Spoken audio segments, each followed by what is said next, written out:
Welcome back, my fellow Brew Bros and Brew Sisters. This is Magus the Brew number 11, the podcast where we go over and tribe, combo decks, commander, and crack them and cold ones at the same time. Today's commander is Arixmethes, Slumbering Isle, and today we're drinking the Coronado Brewing Company Islander IPA.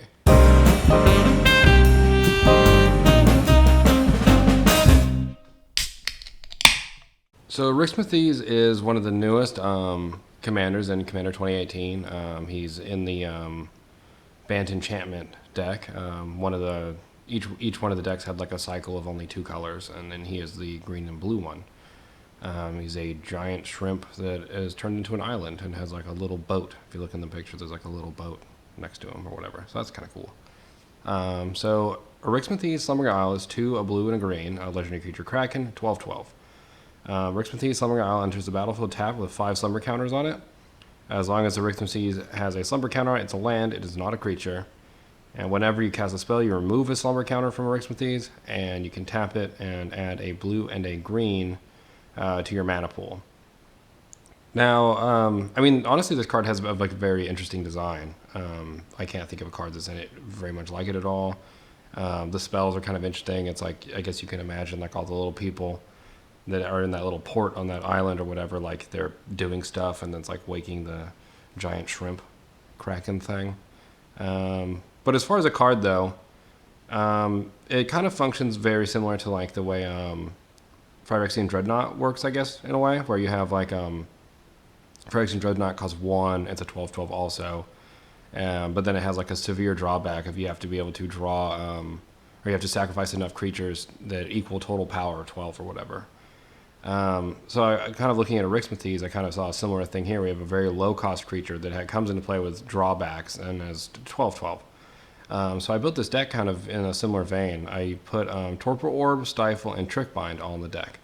Now, Torpor Orb costs 2, artifact, and then creatures entering the battlefield don't cause abilities to trigger.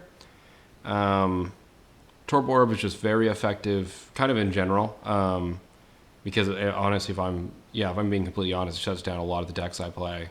Because a lot of commanders, have ETB effects, or they use creatures, like a lot of infinite combos, typically rely on ETB effects. Not all of them, but a good amount of them. And in this deck, so we get to run that because, for one, it hurts our opponents, but it also allows Arithmethes to not enter the battlefield with slumber counters on it. So he just comes out as a creature 12/12 for 4.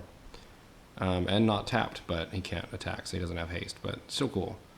And then we also are playing Stifle and Trickbind. Those kind of function in a similar way. There's a one-time use, though. Stifle, 1 blue, instant counter-target activated triggered ability. Mana abilities can't be targeted because mana abilities don't use a stack. Trickbind is the same thing, just with split second. Just means it cannot be responded to. And those cards kind of work the same. They're not as effective as Torpor Orb because they're not a static ability. They're one-time use. But you can still, you can counter an opponent. You can stifle an ETB trigger on a commander, and that would be perfectly acceptable and probably pretty good. Outside of that, we're playing another combo, Freed from the Real, in combination with Arixmethes. So Freed from the Real is an enchantment that costs 2 and a blue, aura also. Enchant creature, you can pay a blue tap enchanted creature or pay a blue untap enchanted creature. Now, since when Arixmethes, when it's a creature, because you can't enchant it before that, but you can use his ability where you can tap for a blue and a green and use the blue to untap him. And this will generate you infinite green mana. Unfortunately, not green-blue, but green mana is good enough. And because of that, now we have to figure out ways to use this infinite mana. One of the ways I put in the deck was Genesis Wave. Genesis Wave costs X and 3 green, sorcery. Reveal the top X cards of your library. You may put any number of permanent cards with converted mana cost X or less from among them onto the battlefield.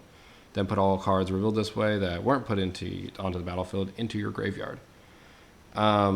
This part of the deck works because obviously you can just Gen Wave for your entire deck.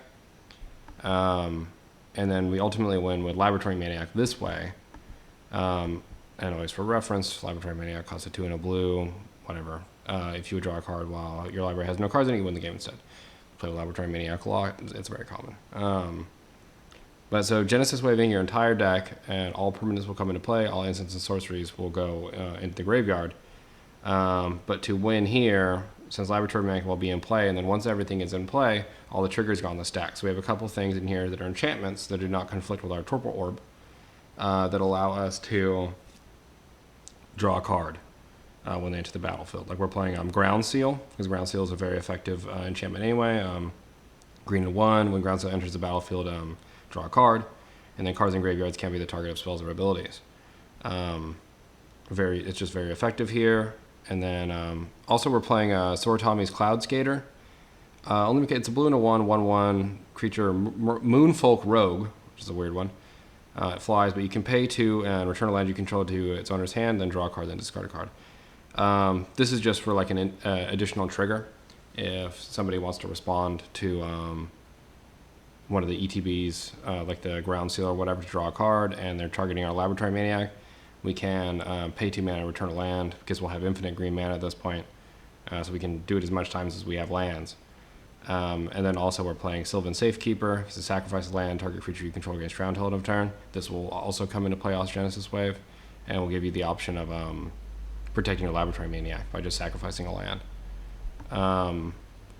And then additionally, with other infinite mana ways to win, this one's kind of in a similar vein. We're playing Pull from Tomorrow, which is X and 2 blue, instant, draw X cards, then discard a card.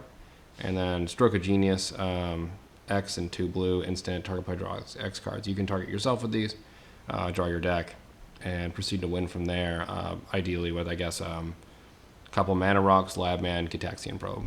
Relatively straightforward.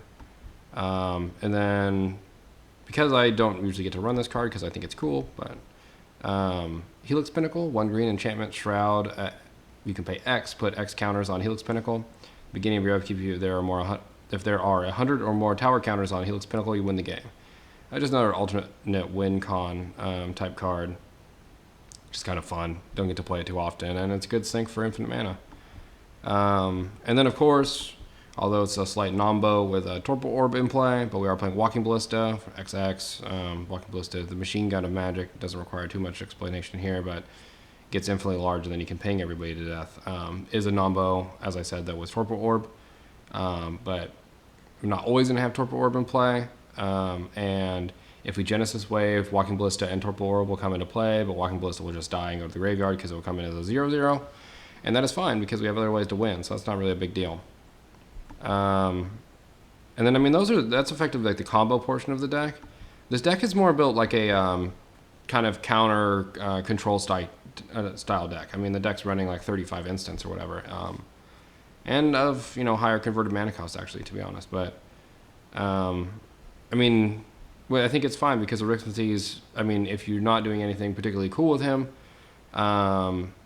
it still taps for 2 mana. It's like a fairly efficient rock, actually. And it taps for colored mana, too, which is kind of rare. And that's yeah, I mean, with the counters, I mean, we're playing the counters. And like I said, previously mentioned, a Ground Seal is also in the deck as something to hinder our opponents. And then we're playing like Back to Basics, a blue and 2 enchantment. Non-basic lands do not untap during their controller's untap steps. We're playing a larger portion of basic lands. I have 12 islands in the deck and 5 forests, which is kind of a lot. I'm playing every fetch, of course, per usual. But that's like a higher portion than I usually do. But just kind of working as a control deck, kind of stopping the more greedier decks in the game, playing a lot of counters, just kind of controlling the game, but you also can beat everybody to death with a 12/12 if you have to. So that's functionally the deck. Definitely a very interesting card, and I guess in a weird way I ended up building this deck kind of with a lot of enchantments anyway, even though it seems like it has nothing to do with enchantments. So maybe I was feeling like I owed it to it or something. I don't know. But yeah, that's a function of the deck. So I hope everybody has a good day. Remember to keep your combos classy.